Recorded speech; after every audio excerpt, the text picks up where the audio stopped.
All right, guys, so we're back in the garage today. Gonna be replacing the air filter on my wife's klx140G that we have here. Air filter's in pretty rough condition. Gonna be showing you guys how to remove it, install a new one, put it back together. Let's get after it. This klx140G air filter comes in pretty cheap, under 10 bucks. It's not pre-oiled. We'll pop it out here. So the filter comes dry, it's not oiled, but they do give you a pair of black rubber gloves so you can keep your hands clean while you oil it up. So we're gonna take the filter, we're gonna put it in the bag, we're gonna throw the gloves on, we're gonna throw some oil in, get this thing oiled up, and then we'll get it installed on the bike. The package says they're extra large, but these things are like 2 or 3X. Yeah, they're pretty big gloves. But we got the filter here. I happen to have some air filter oil here. This is the No Toil brand. This is pretty good oil. I use this in all my filters. I use the cleaner. Well, if I'm reusing a filter, I'll use the cleaner and then I'll use the No Toil filter oil. But today this filter is brand new. It's dry, it's clean, there's no oil on it. So we're gonna be using the No Toil filter oil. The bag they give you, it'll work. You just throw the filter in and then oil it up and then, you know, move it around, get the oil soaked in. But just one thing to notice, there is holes in the bag, so we don't want to spill oil everywhere. But I have this drip pan onto my countertop here, so we don't have to worry about getting oil on the ground or on the wood or anything. So put the oil, or put the air filter in, shake up the filter oil. So what we're gonna do, I'm just gonna put a little bit of oil into the bag here, and then we're gonna work it into the filter.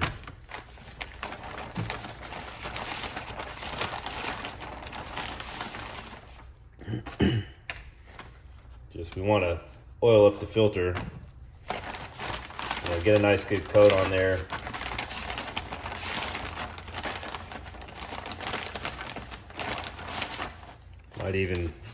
Probably you can use a pretty good amount. This filter is brand new, so it's gonna soak it up like a sponge.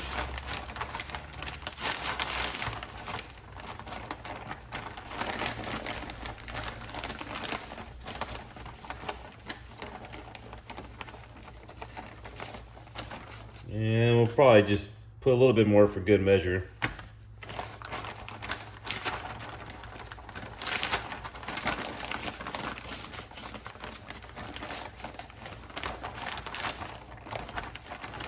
So that looks like a pretty decent amount of oil. I don't want to really over oil it and suck it into the motor, so I think that's a pretty decent amount.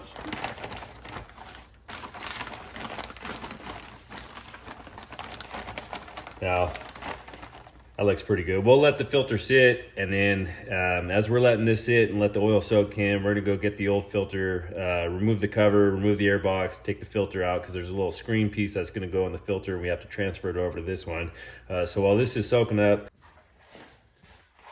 All right, so while the new air filter is soaking in oil, we're gonna remove this side number plate. Only takes 1 bolt to remove it. It's gonna pop out, and there's gonna be 4 screws on the air filter box. So let's get to that. So you got the 1 screw here on the number plates, 8mm. All you really need for this job is a 1/4 inch driver and an 8mm. So side number plates off, 1 screw, set that down. We got 4 screws on the air box, 8mm, all of them. So we'll get these off. 1.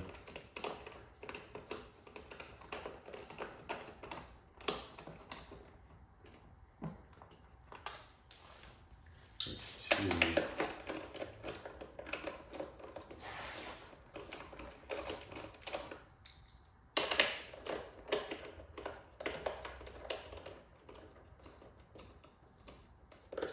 All right, so there's 4 screws, and then the air box is gonna come out.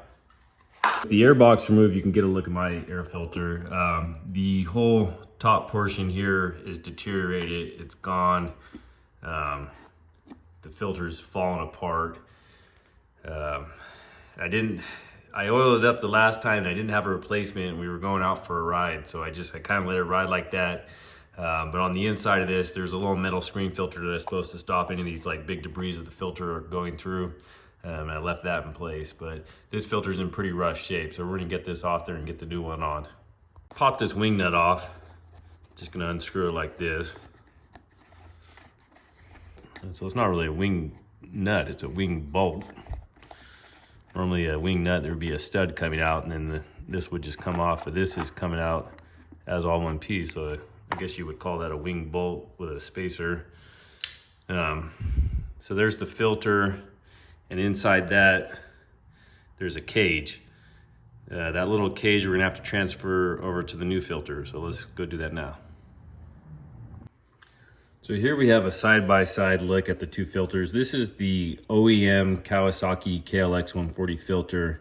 As you can tell, looking at the Tusk filter, the Kawasaki one's slightly larger, but we should just be able to transfer over the cage and it should fit. And this filter should be plenty big enough to cover the inlet for the air filter housing. So let's get the cage off here.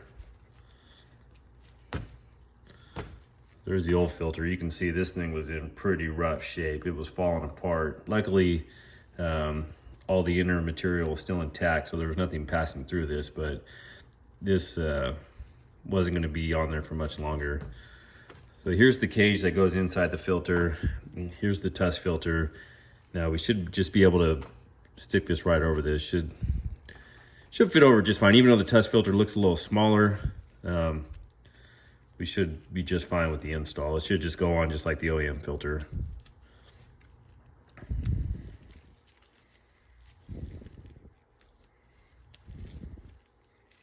So there you go, you got the cage installed.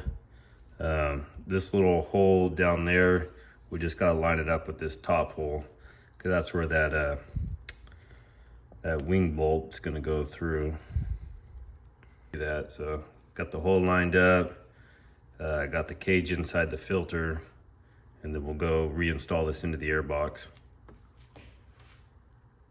All right, so here's a look at the air box with the air filter removed. There's a little screen. It's basically a backfire screen, but I think the holes are kind of too large for backfire, so I think it's just more stopping debris coming into the motor. But before we get the air filter installed on there, we're gonna put a little bit of this no toil rim grease just around this little section. It's just to stop any dirt or debris that can bypass the bottom of the air filter when it's seated to the box. So here we have no toil rim grease, and just gonna put a little healthy dose of it right there before we install the air filter. All right, so we have our pre-oiled, well, I guess our self-oiled Tusk filter. It wasn't pre-oiled when we bought it, but it's oiled now. So we have our Tusk filter. We're gonna stick that on, and then we have the little wing bolt with the spacer. Just gonna stick that through like that, and then we're gonna thread that into the air box housing.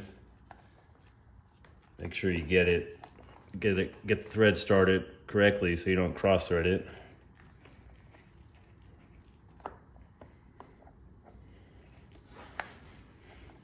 And then you're just gonna tighten that down by hand.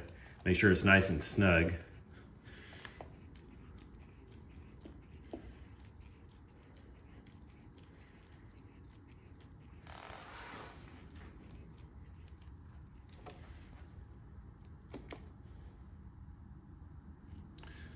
There you go, that's nice and tight. Got the rim grease around the rim of the filter.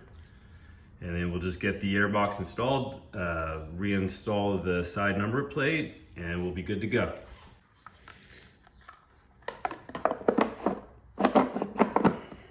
Air box cover. Overall, it's not really too big of a maintenance task. Pretty simple to get that on there.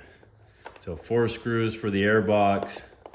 Just snug these down by hand. You don't want to over tighten these and then crack the air box. The air box isn't the most sturdiest part on this bike. This one here, it's already cracked right there, so we don't want to tighten it too much and then spread the plastic any further. So air box is on, 4 screws. Get the number plate, tuck the number plate up under the seat.